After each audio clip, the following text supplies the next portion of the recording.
Hello and welcome to the second episode of the Behind the Screens podcast, brought to you by DSQ. I'm your host, SirPigasus, and I've got next to me. Off the gate. Hold Ladies on a and minute. gentlemen, welcome to the DSQ Podcast here. Of course, it is behind the scenes here. That was SirPigasus, and of course, I'm the special guest that's not meant to know how to do an introduction. Blooper number 2. No, we'll just start here. We'll continue. Welcome to the podcast, DannyBoy. Your experience immediately showing. I was going to call him a commentator, a mentor, and also part of a background Rocket League mafia, but how much of that he can talk about, I don't really know. It's great to be with you here today, Danny. And, well, your experience showing, just like I said, doing the entire intro for me, because apparently I cannot do it myself. And actually, we spent quite a lot of the time, about 15 minutes before. You were basically in a call with Fred doing all the production for us while I just kicked back and relaxed. Well, that's typical with all the youngsters these days. Just sitting back doing nothing and just watching the professionals get on with it, and then you have me. Yeah, it's not a surprise here when have a production, and it wouldn't be surprising as much as we get stick to the producers and editors and all that. They're the backbone to any form of production here. So of course, massive thank you to Fred here, and let's be fair. I think it would be fair to say I technically arranged the original date and technically wasn't on time. So yeah, I'm throwing myself under the bus here. I mean, if we're going after Fred, we might as well, point the finger as well, and you have to include yourself at that too. Yeah, I wasn't even going to mention that, but me and Fred were in the call about half an hour before the start time, and then Daddy just puts a message in our little Discord server for the podcast and says, "Oh, guys, is it today?" And we were like, "Yes, of course." Daddy's like, "Oh, I've only just done my hair," and you can show your camera your hair. Actually, you're looking pretty fresh, looking nice, and gotta say, I am loving the blazer matching me right now. We said this was going to be a date, and well, we are dressed to impress. Are you impressed? No. Okay. I mean, I do wear it all the time, especially when we're casting together. But speaking of casting, you've been doing that for quite a while now. I saw that Rocket League just hit its 9-year anniversary, but still, that isn't enough car football for you, because a little birdie told me, in fact, it came from you, but you were here all the way back in the SARP BC days. Oh, I was wondering where that was going here, because the last time I was on a call with Peg when age was being mentioned here, and it wouldn't be a surprise here that, let's just say Mrs. Peg was in the call. And there was a brief conversation of how old I was, and we'll leave that there to the dinosaurs, but let's just say it was fairly inaccurate. But yeah, SARP BC, I mean, that was a time when, the quality, shall we say, was superb, brilliant, and fantastic. Just nowhere near, of course, today's best often, and anybody had a chance to be the top seed back then, if you want to call it that, or trying to get up to the leaderboards there. And I think it would be fair to say to mention here, back in sort of the EU days, where you had the likes of Cookster, Marky Duda playing around, I think Jaser as well too. And you look at the likes of that, they're the ones that doesn't actually get mentioned as well. Probably maybe the best player at the time, Bipod. So, it has a lot of legacy, the SARP community, of which I don't think there's that many around here. I think Shogun and possibly Cole, the two other casters within the scene. And I have to mention Digital Bacon, I think, touched it as well. And his good friend Doomsday, because anytime you're in a conversation with him, he always drops it in. Not saying that he does that type of thing, but he went to the same school as him too. Wow. So SARP BC, I mean, for many, I guess it is considered a cult classic, and there are those kind of homegrown heroes like you spoke about. Was it Bipod you were saying? Was it Bipod? Yes, Bipod. Yeah, and of which I haven't seen much of him of late actually, but I ended up playing a few sessions of rank with him. What must have been 2-3 years ago is the last time I had. And you know what? The older players of backman still have it, and it's always nice to see. But it's always the competitive drive that runs out here, and when you're started from SARP going in the RL, when the competitive scene sort of kicks off, when you had the likes of ESL and Gfinity being sort of the major tournaments back then at the sort of the start, everybody thinks that they were the best, and suddenly that may have dampened a few spirits quite early. Well, because you were a high-level player towards SirPBC in the beginning of Rocket League days, at least a high level one at bat, you could compete. At least that's what I've heard coming from your mouth. I don't know if you'll say that on a public platform here. I was strong enough. Let's just put it that Hmm. there. And there's a few players that would know whether they're back at playing. But to be frank about it, I remember spent about what must have been sort of 2 3 years quite comfortably. But one summer in particular, I think I had chicken pox and literally just sat down and just played it non-stop here. So youth, Ah. shall we say, was the benefit there, and hence you don't worry about school or anything or responsibilities. You quite just literally just sat and played, and hence it was 12, 14, 16 hours, and hence just constantly playing. But you know that's the advantage when you're younger. Well, 9 years ago when Rocket League came out, I would have been 10, I believe, Danny. If that makes you feel old at all. I did want to ask you what age you were when Rocket League came out, but I think it's fun to keep it clouded in mystery. And actually, if anyone is here in the podcast hearing this, please comment your age predictions for DannyBoy. Let's get some interactions. I know that me and Fred were talking about it before the podcast, so try and put your prediction in. What is DannyBoy's age? Don't worry, you won't be nearly as offensive as what Wycus has predicted. So I wouldn't mind it, but I mean, Mrs. Pegasus herself, she was actually probably the most nicest in terms of predictions of recent times. So it's not too bad, but it's that sort of. I've been here for so long here. People think that Hmm. my age is a lot older than what it actually is at times. Yeah, I get what you mean there. But w- what I've always wondered is, you say you were a decent enough player back then, and of course, it did end up with you being in production for quite a number of years. Was that something which you already had heading into Rocket League? When did that all start? Uh, I would like to sit here and say that around when Rocket League first started, that would have been what, 2015, 2016, give or take. Hmm. Um, I'm slightly showing my age here. When you have the likes of your qualifications, in the sort of the UK system, you don't have time to be put into it, and it's one of those ones where you make that decision early, while you play or you sit back. And let's just say quite early on, from sort of the family value side of things, it was the education comes first. Hmm. So from 2015, 2016, you somewhat played, you kept your sort of toe into the water, but you just know the moment you take your foot off the gas, is sort of going, I'm at this level, this level, this level, and you sort of dive straight on down here, and you sort of go, I can't do it anymore. So you naturally, from that point there, I think around about 2016, 2017, I've done a bit of coaching at that time, done a fairly Ooh. okay at that too. But in terms of the casting pathway, that would have been 2017 during around the summer months at that point, and started watching, and I won't name names here because the story behind it was I actually didn't like the commentating. I actually thought it was wrong what they were saying, and hence, when you have this a bit of an attitude, if you want to call it that, sort of going, I could do better than you, and hence always why I likes people to sit there, so give it a go. Because if I didn't like it, and I thought I was okay, had decent knowledge of the game, you thought, well, I can apply it, I can part it, and hence, so around 2017, ended up on Digital Bacon, because that's why I dropped his name first Hmm. here. Ironically, became my mentor quite early on in the days, when doing commentary. Which was started in his viewer games, but wasn't the first time, shall we say. I was behind the booth itself, but for Rocket League itself, 2017. I'm wondering, what were those early struggles? In what way did Bacon help you back then as your mentor? It'd be no surprise here with an Irish accent. Most people would sit there and say it'd be a bit difficult to listen here as Pegasus trying to hold the laughter back in there.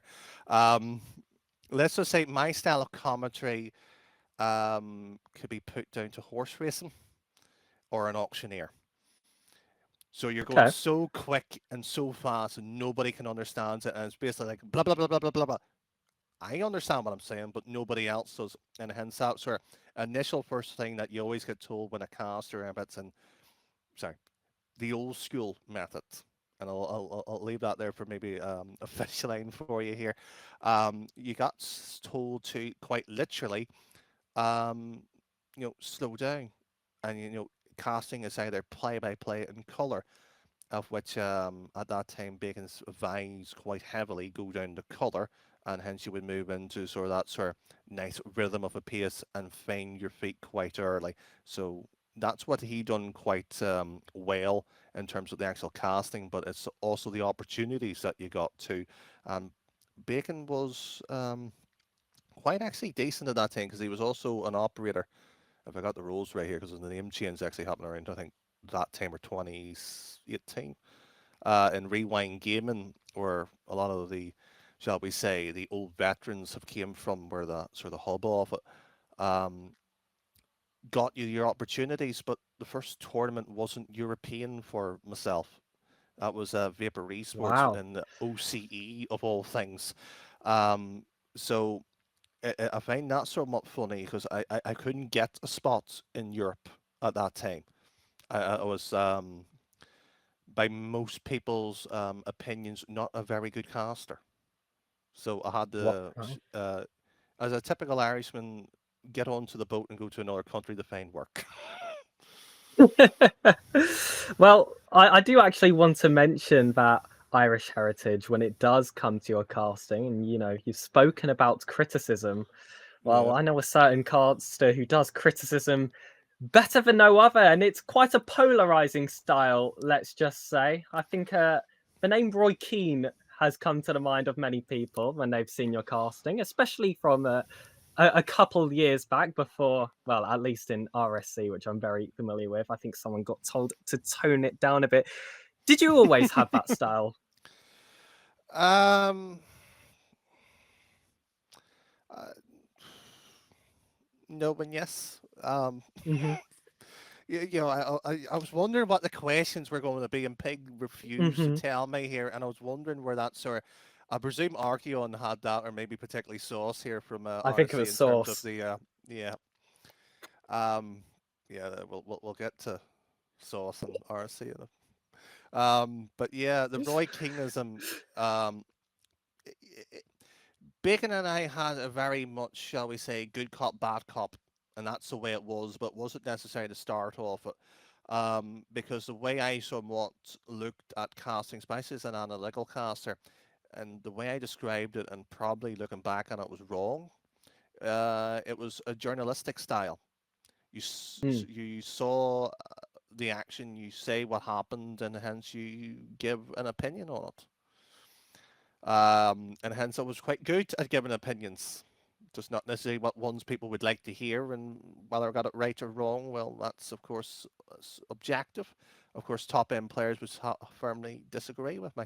Um, but again, as Roy King gets quite firm, that's his job to do. It's my job to sit there and say, if I keep getting it wrong, I don't get job offers. So that's why you sort of have that sort of attitude of, if you want to get better, you got to learn. And if you're going to sit there and be stagnating, and there's that ability of somewhat having that sort of natural style. So no, I didn't have it, first of all, that sort of put down, if you want to call it that, or the aggressiveness of it. It's just it developed quite early, and people enjoyed it.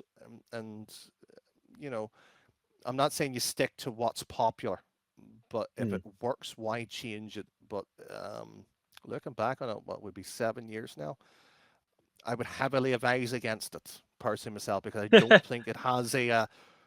I don't think many casters today, at least in terms of the non-player base coming up, would be able to get away with it now these days. To be polite about it. Yes, I kind of see that, and it reminds me. I believe it was the EU broadcast this season that I think made a top 5 NA play segment, and it was just a complete joke. It was satire. It was 5 clips of basically NA players whiffing, missing the ball, own goals, the like, just kind of like a fails of the week disguised as an NA plays of the week, and it got a lot of backlash. I hear that they do it on some NA broadcasts in traditional sports, but when it actually came to modern Rocket League esports, they really were not a fan of that. And do you think that's something which we should start to embrace here? Have a bit of fun? If I remember correctly, the clip you're referring to, and I'm sure we're Mm. going to get a lot of comments of DSQ's podcasts, all two of Hmm. them. You're welcome, Tavish. Um, That's probably not going to make the edit, but hey ho. Um,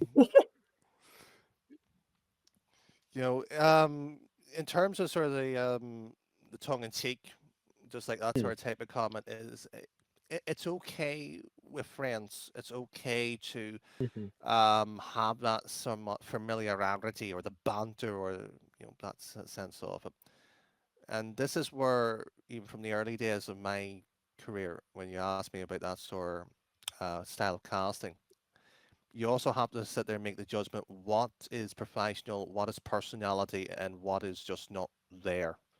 And it's a very Mm. fine line in terms of humor as well. So to sit there and say that there is a place for it, probably yes. I don't think NA is actually the place to do it. I think Europe would probably be more welcoming of it. I think actually it was the Subpar Bunch made that particular video. Could be Yeah, I wrong. believe. Yeah, Um, I believe it was. and hence, top end players make mistake, and the casual viewer don't want that, and that's probably where the Mm. backlash comes. Where the likes of us, where we're sort of got an IV drip of Rocket League into our veins here. We want every second of it. We don't mind a little bit of that, a bit of jest, but does it have a place? Probably not. We don't have that as an ecosystem where we point the finger and laugh at the person. We have that somewhat pick them up and dust them down and get them ready for the next match, which I think is arguably the better culture that has came out Mm. of the scene, and that's the main thing I think we need to protect. But you've got to get it right if you're going to do that. And I think doing it in A probably was the mistake, if you want to call it that. Mm. But I think if you'd done it for BTS, the probably got the abbreviation wrong here, but one of sort of the relaxed community events, personalities, pros Oh sitting on a big yeah. couch. If you'd done it on something like that, I think it would have worked. And if it, you saw a bit of regularity on that, maybe on the main channel. But Mm. again, you have to experiment. That's also the other bit as well too. So no, I don't think so. But again, you've got to look at it and say there is room for it. I believe you were referencing those Beyond the Summit tournaments, and wow, I really miss those. But I think they actually shut down a couple months back. So it's something like that, which is pretty sad to see. But you've been around for a while, so I'm sure you've seen many tournaments come and go. Are there any that don't stand anymore that have a place in your heart? Uh, well, what isn't on Wikipedia and the great editor that is Lucas, I don't think was around at this point. Gfinity. Mm, Gfinity holds a very special spot in RLC, the Twitch channel. I know it's slightly deviating from your question a wee bit here, but Rock League Central, which was the arguably the spiritual home, if you want to sit there and say that, of the Rocket League scene. Cloudfield ran that for a number of years.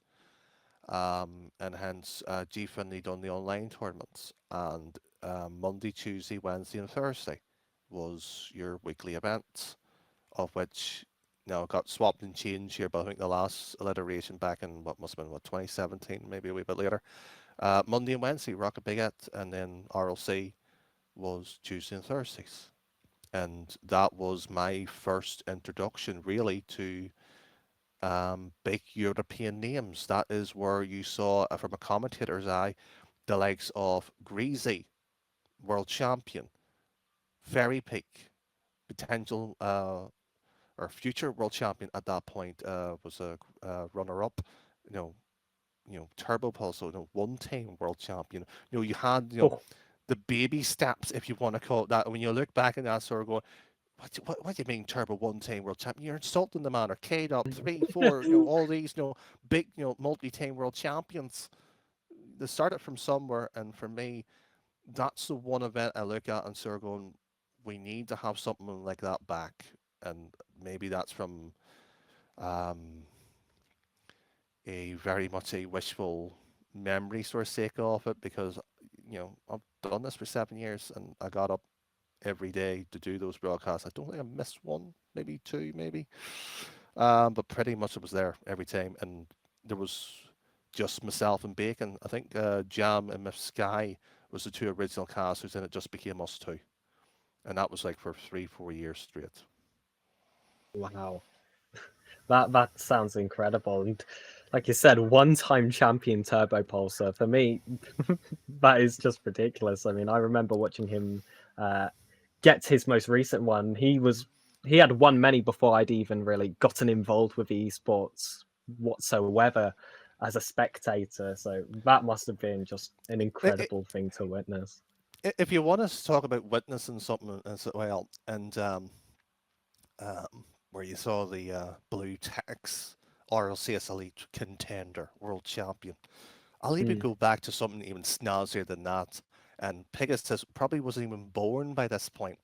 Um, MLG titles. I know about MLG. Of Oh, he's nodding course. his head. He's Yeah. quickly a bit of Google here on this one. You know, that was the title to have, and Mhm. if I remember correctly, it was Team Weebly or Flipside got it for the European. And yeah, I mean, you had what Doomsy, Snasky, Mhm. Remco, Maestro. I think Rick Ronde potentially be a bit later on that front. I think he definitely was the ESL player at the time. But my word, you look at those, and if you watch the gameplay now and you're sort of going, do you know what, I could play better than that? You probably could. But that was the quality then, and that was the level that you have to move across. But, you know, you got out of your bed or you came from work or school or whatever it is, and you rushed to watch it. And that's, I'm not saying, but I mean, people sort of say that casters make the event. I don't know who says that, but it's the players that certainly do. And you know what? Well, let's be fair. Nobody's listening to us. Um, and I literally, you sort of sit there and hence, you just see these big names play. But who would have thought those names is a Turbo 4-time world champion? Who would have thought that? I mean, at one point here, let's not kid ourselves. We were sort of going, could he go on to do 5? That was a Yeah. question at one point. He's now retired, but you have that question. Could he? And there's other players. We haven't even got on to the years yet at that point. But let's just say big man Speed. In my eyes, I think he could have been a world Mm. champion. Mystic could have been a world champion, but I'm getting ahead of myself here. And how does that all come together later down the years? Of course, now you're one of the faces of the Rocket, which is, of course, powered by Rocket Baguette. How did that all come around? How did you Oh, get into that? I actually don't know much about the origins of the Rocket or your oh, well, involvement oh, at all. oh, oh, oh, we really are jumping so many years ahead there. I'll give you a wee bit of help in hand here. Go on. The It's a original long career, Danny. It's a long career. it's a long career. It could be, saying, putting up my feet in slippers and having hot cocoa instead of on the broadcast side. Um, back in the day, 2017, 2018, you have to go back to, never mind 2020, where the origins of the Rocket, where you had Rewind Gaming. Now, you had two powerhouses of production crews, Rival Esports and Rewind Gaming. And I don't think it'd be unfair to say there, I got rejected by both of them. Wow. And in fact, I got rejected, I think, Rewind 3 times. And for various reasons, either, didn't, like you, maybe potentially controversial, you had reasons. Hmm. And, you can sit there and justify it. And one of the reasons why was that style of casting. The hot and heavy, but, you sort of tone it down. You learn, you mentor, and hence, you see what it is. But the ones that run Rewind back then, you looked at and you had Poison, Bucket, the two directors, absolute gentlemen, were hard working, ran graphics, made a Google spreadsheet that was high tech at the time, where it update graphics on a sheet. That was revolutionary for us. You have Ben, who is arguably the greatest observer. I mean, people might say Kreischer. I'm biased. That's where I met him. And Digital Bacon, Jara Jam, Craftman, the Eternal J, originally Switchblade J, back in that sort of echelon. And you look at the sort of that there. That's where the origin of some of the big names that became to the Rockets back what would have been 2020. But it was all of those people who stood and done the weeklies day in, day out. It's just Rewind shut down and what was in 2018, 2019. I think 2019 because we done the last DreamHack, I think it was. And hence Mhm. then followed into Rocket Kingdom. And I was running that for a period of time. And then one day that the powers to be, Boyan and Spleen, decided to make an English channel of the French events, basically. And hence the old crew Rewind Gaming all got an invite. And that's where the 2019-2020 sort of started. But you have to look at the Rising Star event, which became um, arguably one of the biggest European events on the calendar. And it wouldn't be without them two making that decision of creating it, because if that didn't happen, um, I'll probably sit here and say this, I probably wouldn't be sitting here saying I've done 7 years. It would only be about 3. I'm actually having a look at your Liquipedia right now, and whilst we're on the topic, actually, Rewind Gaming is your first listed event. It was Rewind Gaming The Colosseum is your first listed one from 2018. And then after that, it does have that DreamHack, which you did mention you were a part of the English broadcast of. And DreamHack, it's a shame that modern players probably wouldn't have experienced a DreamHack, certainly since free-to-play, I believe we haven't had one, but they were absolutely huge, and of course that must have been an incredible broadcast to get yourself on. Was that the first one that felt truly massive to you, or were there ones before it where was that kind of I'm making it in the big league situation? Because for me, a DreamHack is an insane gig. I'll go one step further here, and when we talk about making it massive, Mhm. and I was only new in terms of running casters. And what I mean by that is, when you're making to run a show, you sort of pick your caster talents, and that was bestowed on to me quite early, around about 2018. Digital Bacon, I think, was planning on expanding to different esports and focusing on different things. But what was happening behind the scenes was, and I probably might be corrected here, but I think with good confidence I can say this. The Colosseum itself was the first European event that was sponsored by Sonics that the community ran. Oh. So hence that tournament there, and you have your highs and lows like any tournament, and that there sort of made and broke me at the same time, because it's one of the biggest events that you ever will do, and it was such a historic moment and such a prestigious bit of it.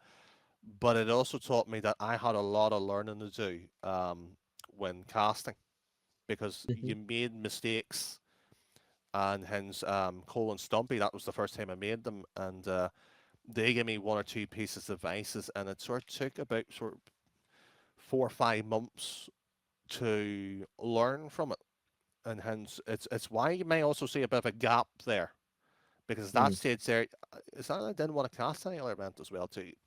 You searched around for different things, and ERS was a thing back then, and ECC, a bit later became Slipstream for any of Mm. the newer ones.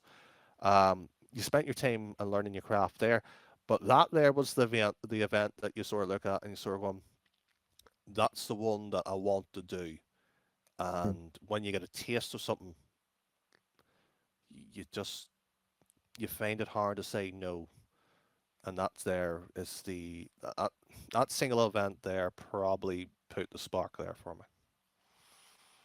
Wow. And I think that's so cool that it's your first one listed on Liquipedia as well, because it does sound like, even though you had been going for a bit, that was truly the beginning of something huge there for you and hooked you in. And I am interested. You said that you were organizing quite a bit of the talents, picking casters that you wanted on the production. And I'm wondering what goes into that kind of decisions, and also if your method has changed over the years as well.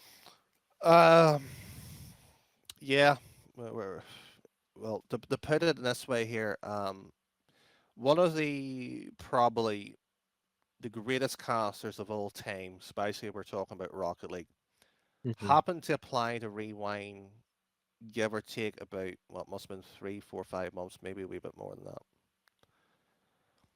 And that caster there had like a decade's worth of more experience than me, and I sat down and had to do an interview with him, right? And sort of going, I am insulting the man who is genuine one of the best casters I have ever heard. And how I done interviews back then, and was can you make something boring sound entertaining? Hmm. So what I used to do, and I went sake environment, Pegasus, welcome to Rewind Gaming. It's nice to have you here. Out of interest, have you had any experience of casting? For every now and again, I get a few gigs, but Every now and overall, sometimes I'll get a gig. again. Right. So what I would like you to do here, and this will sound completely bonkers, I would like you to describe, for the sake of argument, our producer, who Hmm. let's say we can see, eating a packet of non-sponsored crisps, please.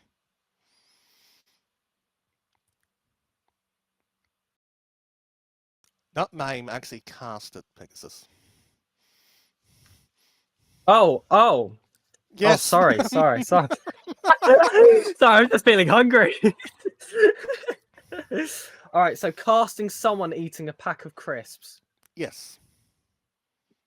while he's tearing open a bag with quite a bit of delicacy here. This is what we see a lot more from European handlers here in the south. People more up north probably ready to tear that bag open, split it in half, and eat out its insides. But here we see from the southerner himself, it's delicate, it's crisp. He's started to open it. He's reached in his hand, and still there's a softness to it as he just gets to his wrist and picks up his first crisp, and all of a sudden you can see it in his eyes, the animalistic instincts kicking in.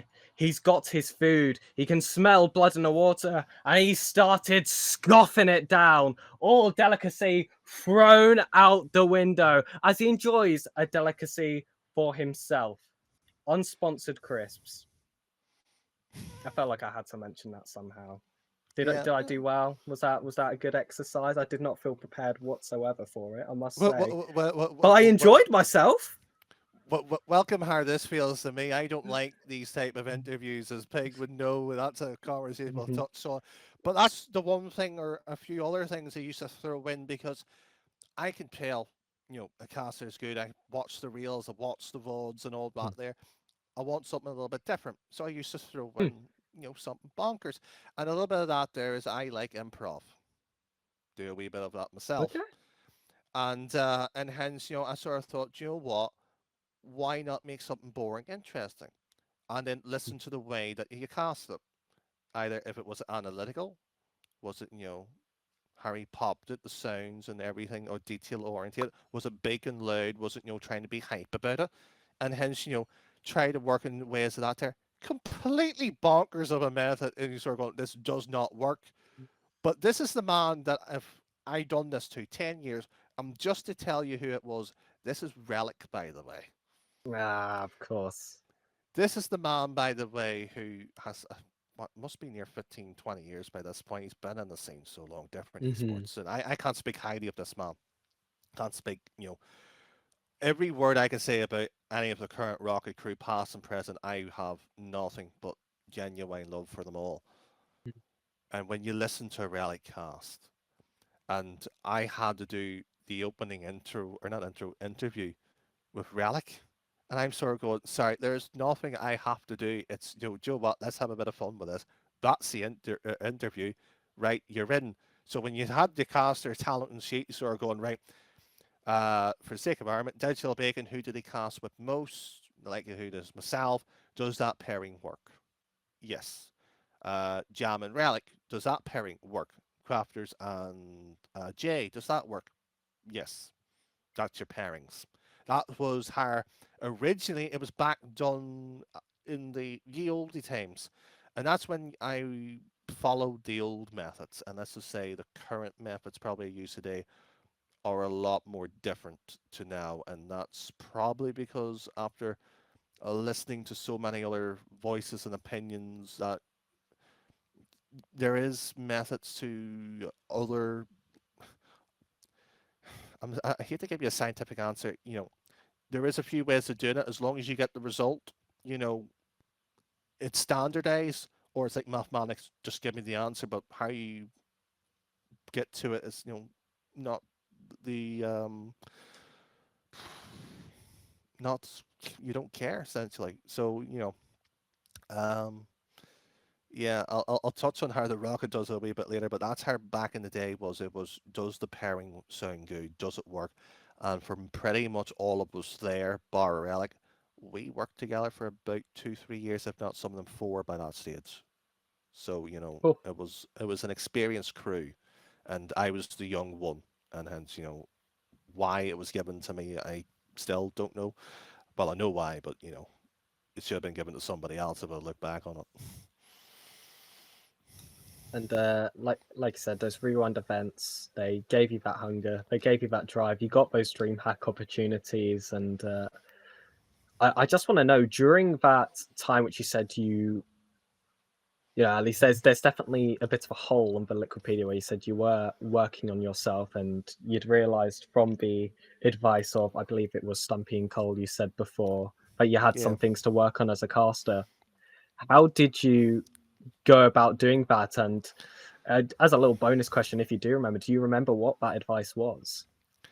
The advice I do remember today, and no, I'm not going to tell it on the podcast. So I will give you a hint to what the bit of it, and like how you asked me the question of, does the NA crowd like the poking up the fun bit. Mm-hmm. The advice was something similar to that, where you pretty much don't be harsh, don't Mm-hmm. keep going, be light, be fun, be all those things, and hence um, that there is the key thing about casting. And in terms of what it did do is, sort of typical Danny, and it's probably the start of this here. I'm retiring, so I'm done all this here. Where most people sort of sit behind the scenes, sort of going, how many times is this now? 872 retirements. No, that was sort of the first I'm done, and was proper sort of bits of it, but was sort of more the case of, if I'm going to sit here and enjoy it and do it correctly, I've got to start from the beginning again and take the advice, take what I've learned, and then re-mold the style of casting what I want. And that didn't really start until, and for the proper bit of it, was joined the community. It was part-time pros, of which I didn't have to care to cast. I just hopped on and had fun with it, and hence where you get a bit of personality of it, where sake of Armageddon, like a murder mystery sort of type cast, and hence we had a plot line all the way through the broadcast, and it was absolutely rubbish. But you try to make it a little bit interesting or different, and hence throw a few quirks in it, and you sort of go. And one of the people there who maybe worthwhile for an interview I see on this podcast, um, sat there and said to me that nobody can take you seriously. And I'm sort of looked at him sort of going, what do you mean by that? Everything I do and done didn't come across right, and everything else was just wrong. I was always joking. And probably I hard steered quite after that point to full on professionalism, which if you probably look at me now, and Pegasus was certainly taking, that's certainly not the case now. There is a balance to be found, but you have to go through the ups and downs to find out what is the breaking point, basically. Finding that balance for professionalism, that's definitely one I'm still working on till this very day. I'm still working on it, and I'm 7 years here, so don't worry about it.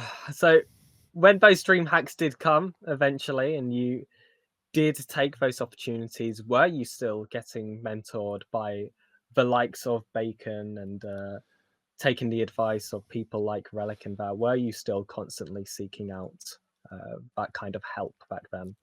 I think after that period of time, after sort of the first couple of dream hacks, no.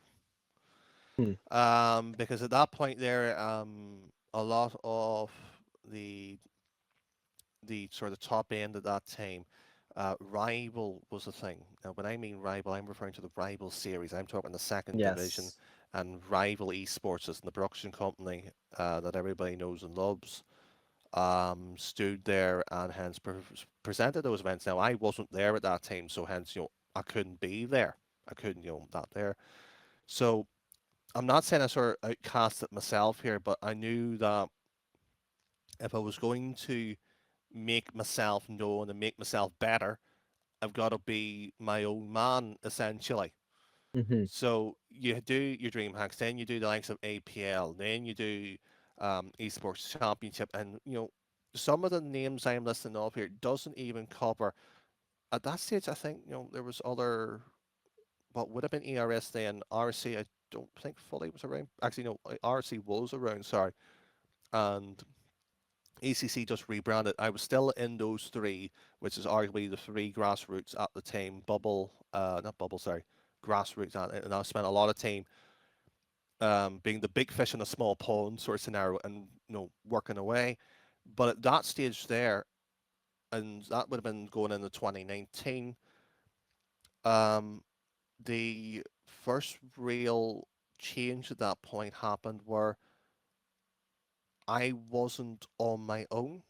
I started picking up one or two people, then led into me mentoring, which you got a different outlook on it. And it's why I always sit here and say nobody has probably done it the same way as me, because I went from 2017, 2018 being mentored on my own. 2019 was the start of the Danny that everybody knows, which is Hmm. um, probably the father figure, what got later nicknamed as the mentor that somewhat taught people how to cast, which had 3 or 4 years of a lot of mistakes, to be polite about it. So yeah, that was the weird sort of pivot point.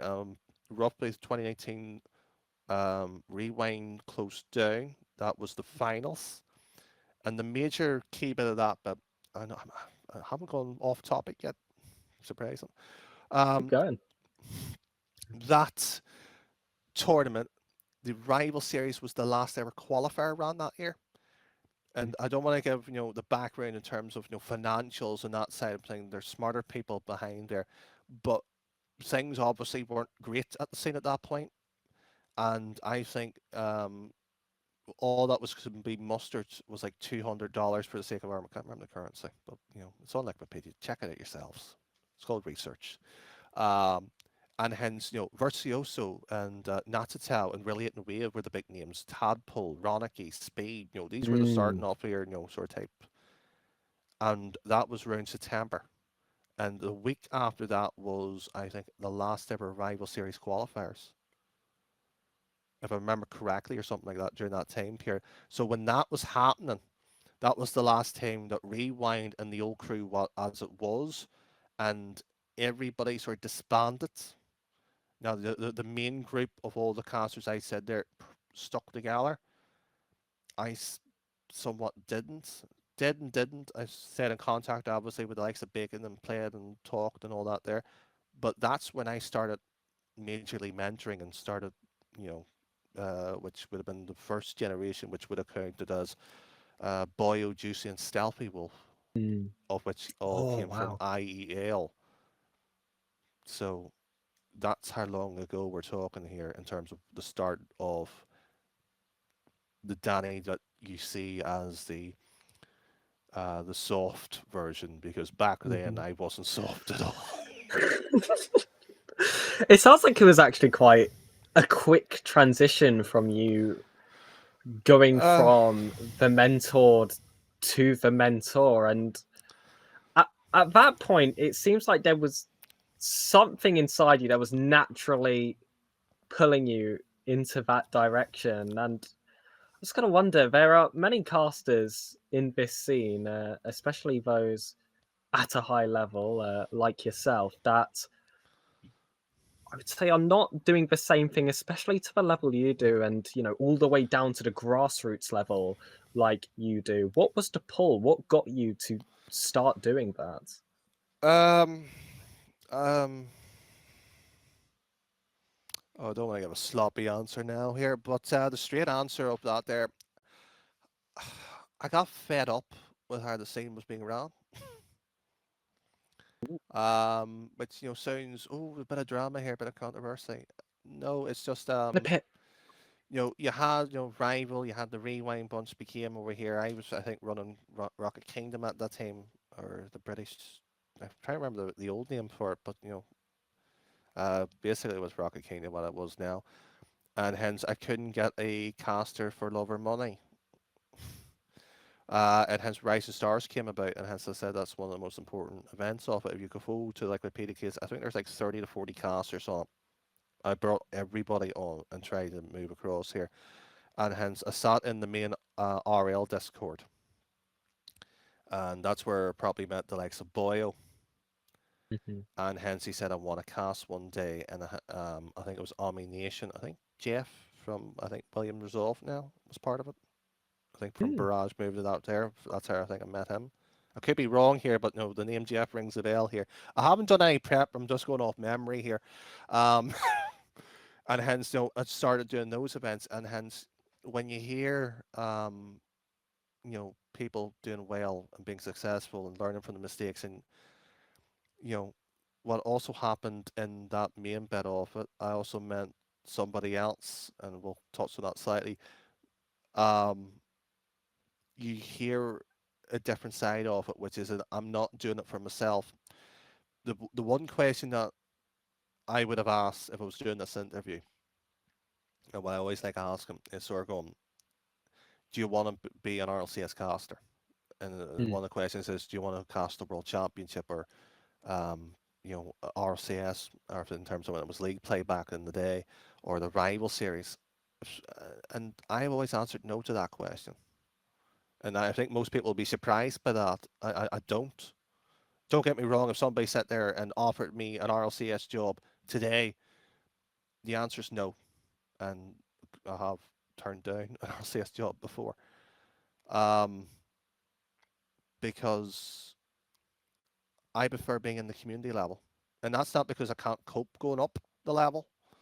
It's just that I've always been in the grassroots and always been helping out and always moving across and seeing the joy, the fun in that. And don't get me wrong, I've been in the trenches and where the nights are cold and bitter and everything's going wrong.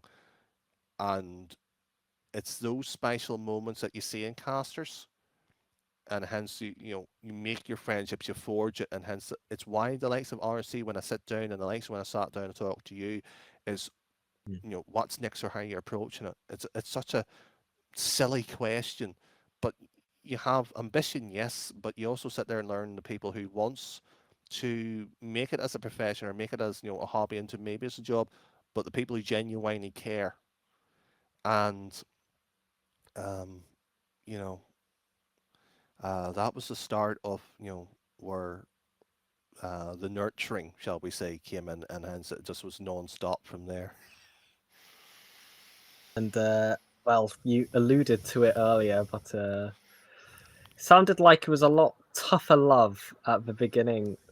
Let's just say here. I'm curious to hear what were those changes you made in your mentoring styles that can be shared on the podcast over the years. Because you said Um, there were a few mistakes in the first few years, and I'm just well, a bit curious. anybody who knows me, right, and Mhm. this is not me bigging myself up or setting that there. I am very selective who I work with.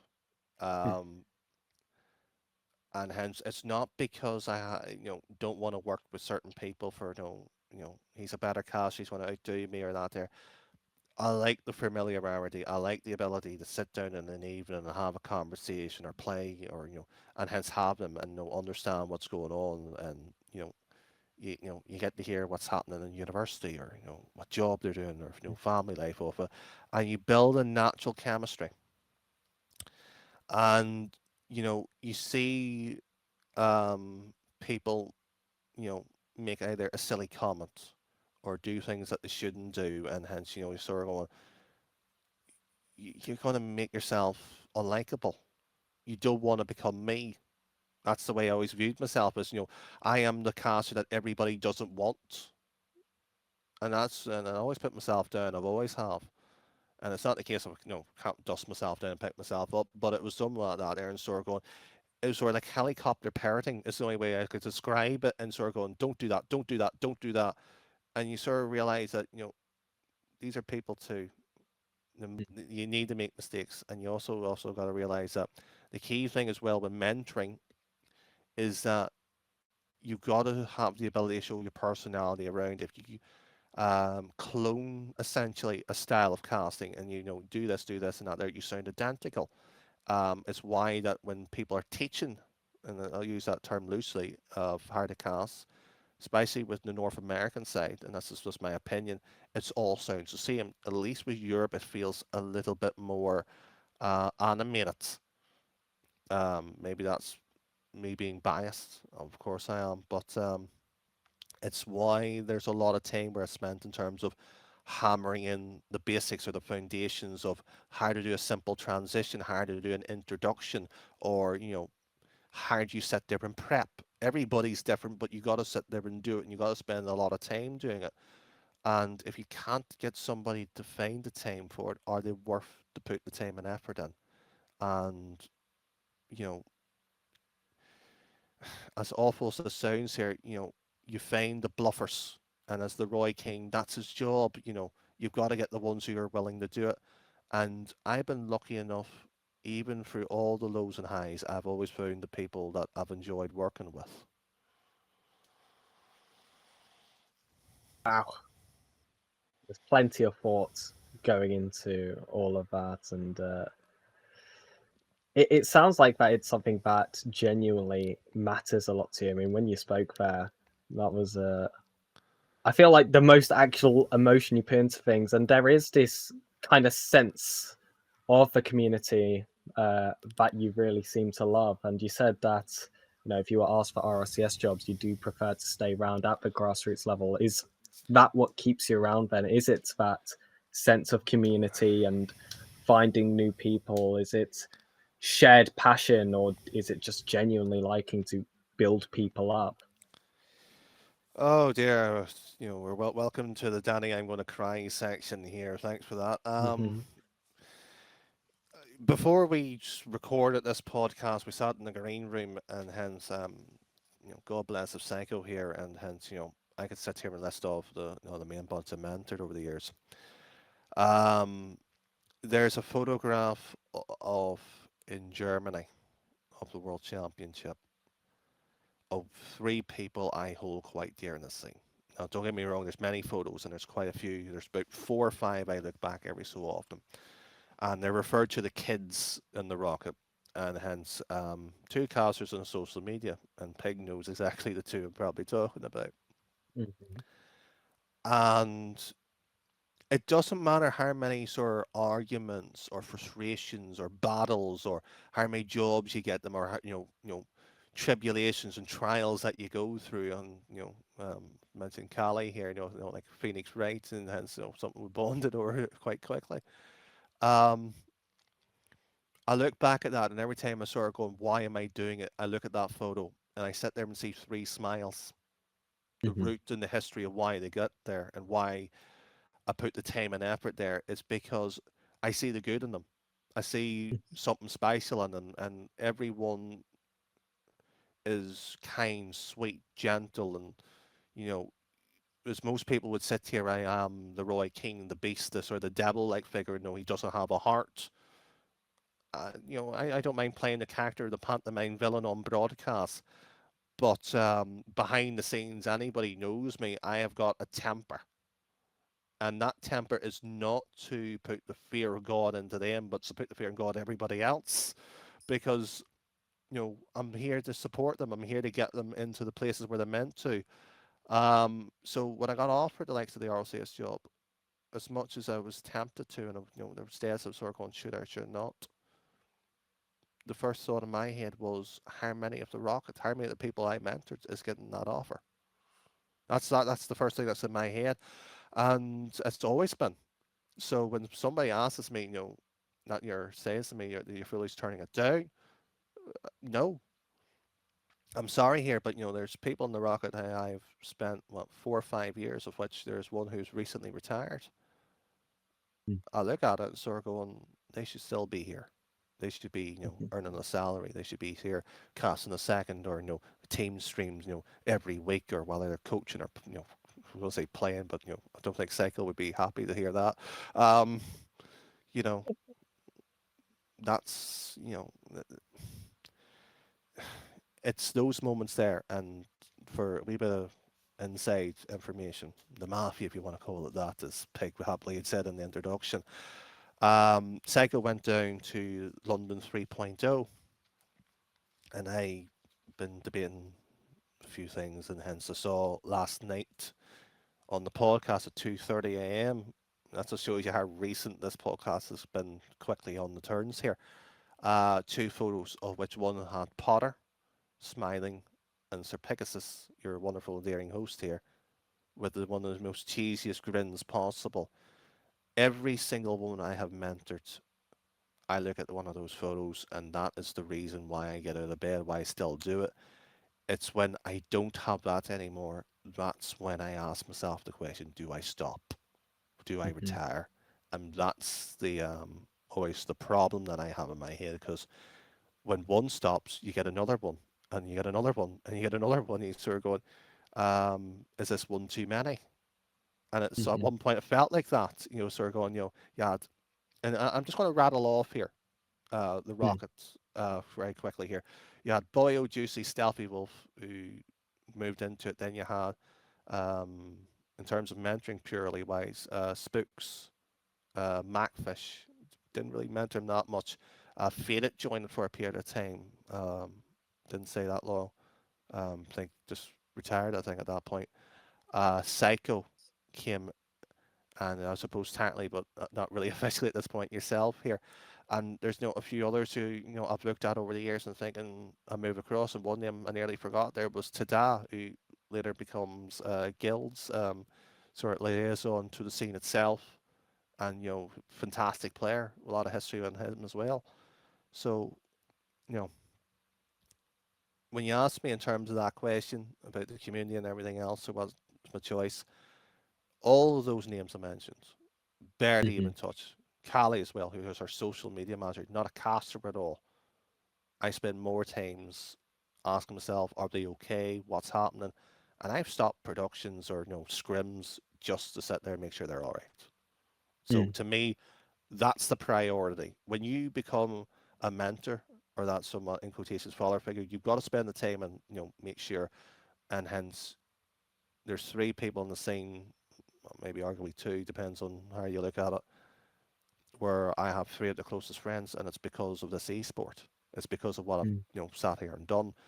Of which the only one I haven't mentored was Ben, who is our boss basically in the Rocket and our reserver, who for 7 years, who has stood here and done it, and God forbid the day he decides to retire, because let's just say when Spooks retired, he told me that privately, I stopped the call, and for 15 minutes I stood there and cried. So, for anybody who sits there and say that I don't have a heart or don't care, trust me, speak to anybody I work with long enough, and they're sort of going, no, no, no, no, no, no. So when Ben retires or Psycho retires, that's probably when I'm considering retirement, and I'm not giving any hints away, but I had conversations of everybody at some point, and I know when that point's happening.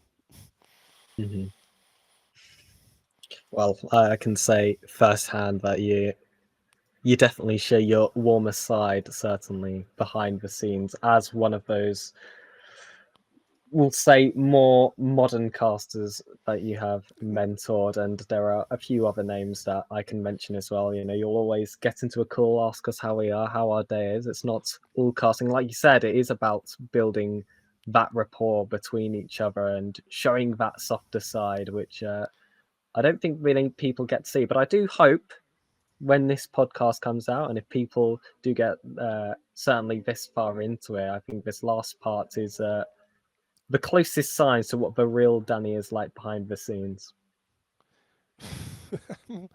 uh, when people sit there and put the closest side of it, and hence, some of the names I mentioned, Mm-hmm. and in this podcast itself, I haven't mentioned, Team Liquid and all that, Mm-hmm. history of first ever series, or ourselves to the first lady being casted in the European region. Some of the big moments, but those are the moments, don't get me wrong, I cherish and love dearly. But this will sound completely bonkers to everybody else, but I've sat down and literally helped, some of the names I've mentioned of, searching up, IKEA furniture in a different language other than English, or sitting there doing their homework and sitting there checking up, is their family doing all right, and or dog, or signing forms for people. You sort of look at it and you sort of find this sort of strange side of it, and sort of going, this doesn't feel right. But anybody who's been in the scene long enough would know and has seen that side of me. Don't get me wrong. There is that aggressive side, and one person particularly described it. Danny's a soft teddy bear deep down. Good luck getting to that level. It's very selective. But anybody who I bring into that somewhat inner circle, I describe as sort of that sort of unconditional sort of love, if you want to call it that, there, because I genuinely do care, and I do hope everybody does well and want to see them progress. I mean, Germany, just an example, mentioning that photograph and everything else. I had, I think, 3 different broadcast stops: English, French, and Dutch. I think I may have had, I didn't have German up. I think I was paid TV, and hence, because one produced it, one cast it, and hence, obviously, I want to listen a wee bit in English. But that's because of the people I work with. So there's one bit of advice that I'll sit here and give in terms of that there, and hence, what matters or what cares to all of it. If you can't be bothered to, like a tweet, or, respond properly, or all that sort of stuff, but if you can't tune in to, your friend's broadcast, or sit there and watch 2 or 3 minutes, it doesn't matter what language it is, because I'll sit here, and Peg will probably confirm here, you'll probably look down, and we shouldn't have our Twitch open, bottom right, and you sit there and see, I always do. Maisie, or George, for your case on that there. I have Adam and Fluff, for an example, who sit there and pop into the stream as well. But it's the green room conversation where I sat here and love, and I'll have to speak in code here. So a little bit of mafia, but we spoke about this with Hodge Pig, where there was a Christmas gift given from Maisie to myself and a few other casters, wrapped Yes. up at Christmas time. Mm-hmm. And I sort of sit there. Oh, if you want to find it, you can find it, is what I'll say to the audience. But we won't go into too much detail. No, we really won't. But it's that sort of professional bit, personal sort of side of it. Sort of going, I can't respond to this. Personally side, I'm waiting to be in the green room, and I'm sort of going, Maisie, I love you dearly, but why did you post that? But you sort of look at, you sort of go, you move across on them, and hence you sort of the background side of it, and we barely even touch it. And when Tammy's asked me to do the podcast, and I said, I'm probably the most boring person you get to it, and I probably won't even cover anything in terms of great detail. And hence there was one clip that you brought up, and Hodge was sitting here, Newcastle in the scene in RSC, and we talk about relationships and friendships and all that there, and the importance of having them. And do you know what? If this makes the edit, do you know what? Fair enough. Of which, in the green room, before going on the podcast, the countdown's going off. He knows where I'm going with this. And there's only one person, and I will say this here, I would have ever barked for a bit of content going into this. And that's for Maisie, and you can have that for a bit of fun for yourself there. of which absolutely begged. I won't name the two people pegging me. It's like going into a broadcast into RSC. I can't remember if it was league player playoffs. I'm pretty sure it was playoffs. It was Correct me if I'm wrong. playoffs. Definitely Playoff. playoffs. Was it elite by any chance? Yes, Well, it we'll was say rival or elite for sure. we'll say top end. We'll say elite. My favorite tier, everybody else's. So Sauce in the background. I'm pretty sure it was Sauce.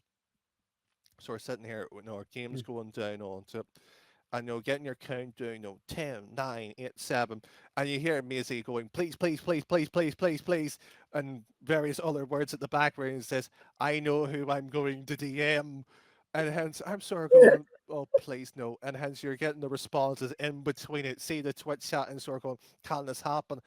To me, those moments are more memorable because you sit there and spend the time of it, which I didn't know this properly, but apparently Pegasus had a clip of it. And sitting there, and I'm going bright red, and frankly, there's no comms on at this point. And hence you just look at the sort of silliness of it, and you're sort of going, this is what I do it for. This is what I enjoy for it. I couldn't care if the game's rubbish. I couldn't care if it's the best game in the world. I don't mean this to be rude to the players. I want to do the cast. I'm there for it. But I want to get off it as equally as quick. I want to sit there, wind up a few others as well, joke and joyce, and naturally here I'm getting called old grandpa. Forced to make animalistic noises. If we want to specifically talk about that one clip, maybe I could.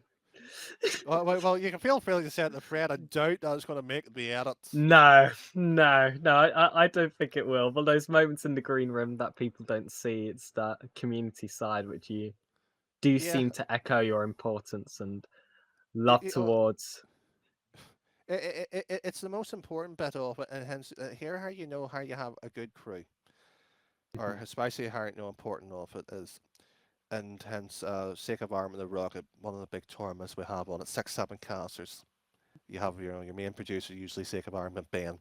It's a mic check. Everybody's sitting there, and everybody in the casters sort of going, what a fantastic goal and all this here. No. That is legalize. I'm going to have a go at somebody, and somebody's going to be the pylon, or somebody else is going to move it on. So at that time there, you had the likes of Boy Arroyo, who is an interesting character, fantastic lad, but a microphone back in the day that could not stand his voice. And I can't do a decent Scottish accent of it, but Boy Arroyo, the great Scottish liquid caster who puts the ball in the back of the net and flicks the camera around, and suddenly you have this sort of weird mirror of reflection here because suddenly the broadcast went down one evening. But everybody sort of took aim of him peeking, or suddenly the comments get made and hence everybody moves across here. And then suddenly you have this sort of weird whimsical bit of it, and hence you have everybody ready to go. And that's the importance, when you also, to go back to your earlier question and say a loose end here, the importance of a crew. How do you decide who do you cast with or who do you move with? Anybody in the Rocket ever gets moved into that, I've always casted with them. And the importance of it, you need to have that familiarity, the safety net. And if you can cast with me, you can cast with anybody there. And hence, you find your feet there. And the worst thing is that in that situation, you can throw somebody in at that situation, and it will take 6 months a year before they get familiar with the rest of the group. But at least that one thing is that they know that you're there for them, and hence, that's the joy of the community. That's the joy of sort of the top end, if you want to call it the bubble level, where you can be silly, you can have the fun, but when you are on that 3, 2, 1 countdown, you have that, shall we say, professional face turned on. But I will sit here and say there is, shall we say, certain times in the green room where you get asked to say a certain word or a phrase that you sort of, how do I sneakily put this into the broadcast? And hence, I used to play bingo where we have cards, and hence, I have a list of words here randomly said, and hence, there you have it. It's ways to make it fun, but you wouldn't dare do that on an RCS broadcast. You sit there and make it serious, but when you can have a bit of fun and you can somewhat show that side of it, it's why a lot of people that sing here, they may hate me, they may love me, I don't know, and I somewhat don't care, but the ones that I spend a lot of time with, that's the main people I only care about, and hence, if you want to get into the scene, spend your time, spend your 12 months learning, and hence you can learn from a great mentor. You can also learn from a bad caster as much as well too, and hence always take things with a pinch of salt. And hence once you get that, and hence if you're consistent here, because we have spoken about this in RC, and it always happens no matter where, um, availability is always becomes a problem. Whether there's not enough casters, broadcasters, um, you know, there's some casters here that will do 10, 20, 30, 40. I think for playoffs one year, and it was quite recent when during Pig's time, to put a sort of a time stamp on it, I had what 30 casts, and I only done Mm-hmm. playoffs. And some people sit there in the green room with me when you have sort of 12, 13, 14 casters who are going, oh, I want to do a team stream. Well, if you can't show up for RC and you're new and you're learning and you're putting the time and effort in, how on earth are you going to sit there and say, I deserve to be there? Yes, the chances are there. Take them, get the experience. But RSC is like the place where you make your mistakes, you build the connection, you build your rapport, as you rightly put it, and that chemistry there. It's why I get very frustrated with a lot of top end casters or the experienced casters where they don't remember that, and they somewhat just always take out, and you've got to remember you've got to keep putting in. And for me, it's 9 years of Rocket League, and for 7 years, 5 years of that, I've always been the mentor trying to keep resowing the seed. At some point, I always do wonder if I do stop, who's going to be there, and that's always the worrying thought, because it always seems to be nobody's there. But that's not necessarily a problem, because there will be a cycle and things will carry on as normal. But it's that level of preparation, dedication, and care that you have to look at, and so you have to have it. And hence the worst thing is that if you run out of drive and passion, yes, get out. It's the best thing that you can do, but don't forget that you have an impact. You can also sit there as just a viewer or a friend and sit there and say, good cast, or how you doing, and hence um, you know, the worst thing as well that people don't talk about is the mental side of casting. And I think casters are like an endangered species at times. We're quite fragile. Um, and hence, you can have the greatest of high one day and suddenly hit rock bottom. And you can't fully work out why too. And hence, that's why you need somebody always there to tell you you're doing a good job. And hence, you know, it's also why you have to look at, your family life, your school or your job, and hence, have those type of conversations. Because if you don't have it, you always will sit there and fall down the trap of something's wrong. But it's also that sort of comfortability.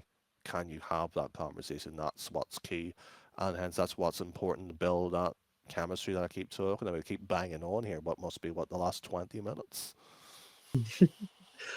I do actually want to mention someone on that same topic of just having that person there who will bring you back up, and outside of the cast will still hang out and talk and build yourself up. When it comes to those more mental side of things, both being professional and friends, that's of course Maisie, who for the longest time was my co-caster easily. She's a fantastic one. She just recently retired at the very least from RLCS level casting, but I believe is going to be staying in the grassroots scene. So certainly shout out to her. And I can see how much value it is to have someone there who can bring you back up, whether it is a mentor like DannyBoy or just someone who happens to be a friend in the community. And well, Danny, you've had a very long career, and unfortunately, it doesn't seem like it was enough to fit into one podcast as we do reach the end of it. But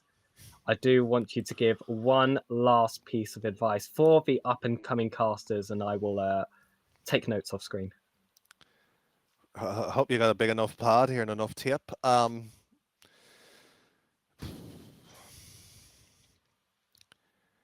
One piece of advice, and you can easily, break this down to 10 steps or, many more. But it is that ability of the cast rates just to it. As we started the podcast, I was unhappy with what I heard, and I just went, Joe, I think I could do a better job, and that wasn't arrogance. I think that is the best thing that you can do, and I've sort of fragrance a bit of advice there, and it's just simply keep putting the time and effort in, and hence you will get recognized. You will be considered decent. It's one of the few esports, and I'm not that experienced anywhere else. Let's be fair here, but it is, at least in terms of my experience, one of the most caring and rewarding scene to be in. And hence, if you are new, just get involved in it, because if you're in the green room 5-10 minutes, you get to sit there and go, wow, and it's you will enjoy it, and that's just simply it. Just get out, do it, and just remember, if it's not for you, that's okay. But you've added that little piece of yourself into what is our fabric and our history, and that's the bit that you have to look at and sort of go, yeah, I was a part of it, and be happy with it. Great advice from a caster who has had plenty of experience in the scene, and I think this was an incredible podcast episode, and it was great that we could get you on for the second episode. Thank you so much for being here. Well, thank you very much for the invite, and as everybody knows, I hate interviews alongside predictions, so I'm surprised I sat there and said yes, to be honest with you, but I hope everybody enjoyed it. It wasn't too boring and bland, but as you said, we could easily go 2, 3, 4, 5 episodes worth here and talk about a lot. But for everybody, I hope it's a flavour at least, and hopefully you enjoy whatever is the next episode. And talking about that years of experience as well, don't forget episode 1 still out as well on the likes of the YouTube too, with Archeon and Much. Speaking of RLCS 2 as well, and well, SirPigasus rests his feet there, and I don't want to steal his thunder, so why don't you send it out? Oh, I don't know. I quite like that we were going to have an ending from a complete professional, but I will take back over. This was the Behind the Screens podcast, second episode, here with DannyBoy. Small shout out, of course, to RSC and his own Twitter. We will see you all in the next episode.